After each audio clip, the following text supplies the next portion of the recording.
In the wake of the recent train attack, a lot of people have asked me to just reinforce the advice on exactly what you should be doing in an emergency if you're caught up in some horrendous mass casualty event or some form of a terrorist attack.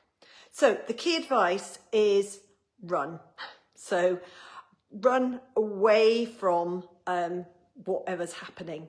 Trust your own instinct. Don't wait for other people to validate your feelings. Trust your own instinct and leg it. So get away as quickly as you can. Take other people with you if you can.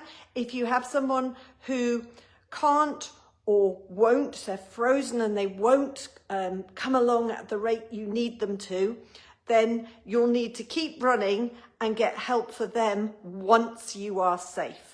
So get yourself out of there. If you are able to get away quickly enough, then you can obviously summon the emergency services as quickly as you can and give them as much information as you possibly can. So who's involved? How many different people? Any description you can give? Are there any casualties? What is the weapon? Is there more than one person? All that information is critical, and do not assume that lots of other people will have phoned. So phone as well.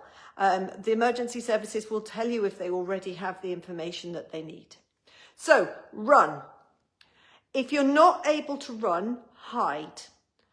Find somewhere as sensible as you can to hide. Barricade yourself in. If you're hiding with other people, get a plan together as to what to do should the attacker come in, but spread out where you are. So don't all huddle in a corner because that makes you more vulnerable. Look for somewhere with thick walls, somewhere that's going to give you coverage. If you're able to grab something on the way to shield yourself, even better. I heard on the train attack that somebody had taken a big metal tray as they went through the restaurant car. Great idea. So make sure you've got something to shield yourself. Keep out of sight. So don't keep peering around to see if someone's coming. And most important of all, put your phone on total silence. Silence and no vibrate, because you do not want that phone to give you away. And make sure that everybody else that is hiding with you has done the same. So run. If you can't run, hide and tell as soon as you possibly can. So dial 999. As I said before, don't assume somebody else has dialed already.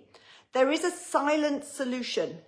So if you can't get a way to dial 999 and it will prompt you, if they don't hear anything, to tap or cough to tell them that you are in a silent situation where noise could give you away.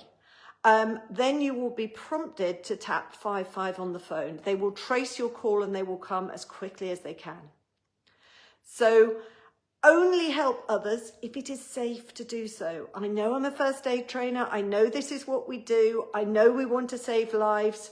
If you are killed as well, you're no use to anyone. So only help if it is safe to do so.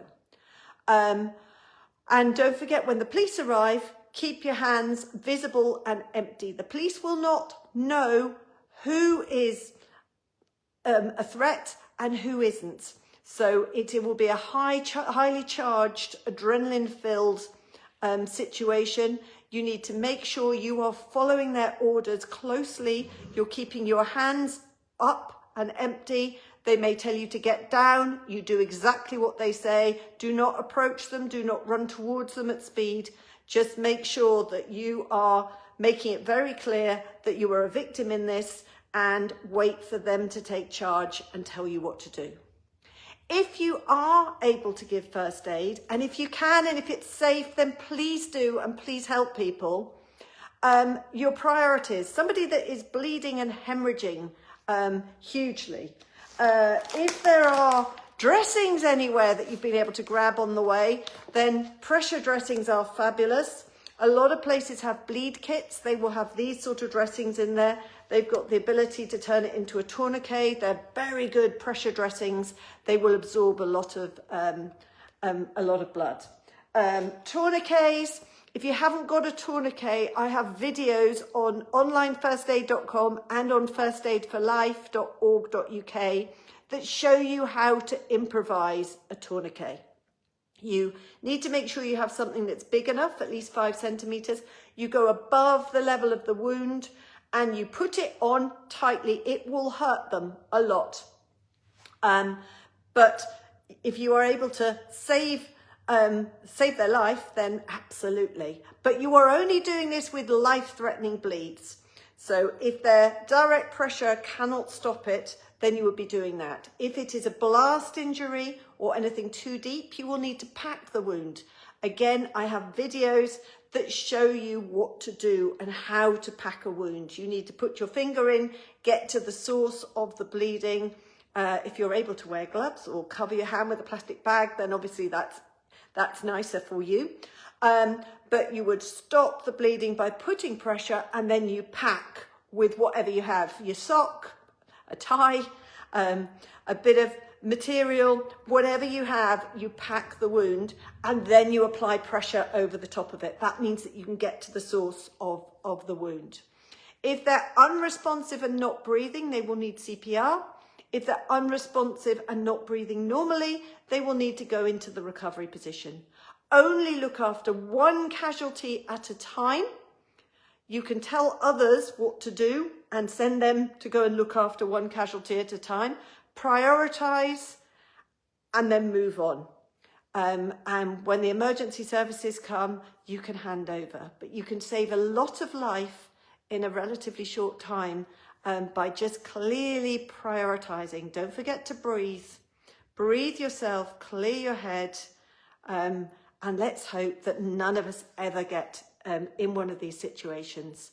They are incredibly rare. However, I've got a very detailed blog on onlinefirstaid.com that you can read about and learn all the details about specific types of first aid to give in those sort of situations, the sort of thing you might come across, and more advice on staying safe. I hope that's been useful.